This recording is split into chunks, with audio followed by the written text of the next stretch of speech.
चालू करू. माझे नाव लक्ष्मण बाबू तोनोजी, मुक्काम बोडकेनेटे. दरवर्षाप्रमाणे आम्ही भाताला सलग आता 5 वर्ष वज्रा वापरतोय.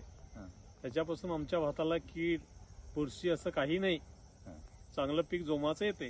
तुमच्या गावात किती माणसं घेईल सर घेते? आमच्या गावामध्ये कमीत कमी 50% लोक हे वज्रा वापरतोय. कंपल्सरी वज्रा वापरतोय. किती वर्ष झाला तो? आता सलग आम्ही 5 वर्ष तरी वज्रा कंटिन्यू वापरतोय.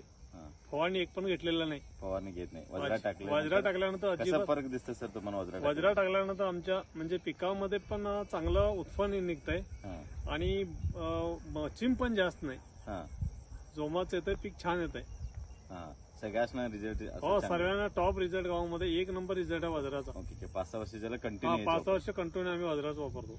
ओके. कसं ह्याच्यात तुम्ही काय फरक वाटतोय तुम्हाला? ह्याच्यामध्ये आम्हाला म्हणजे भात असा चिम धरत नाही, दाना डबल चांगल्यापैकी येते आणि जास्त जोमान भरते. हो हो हो. ओके.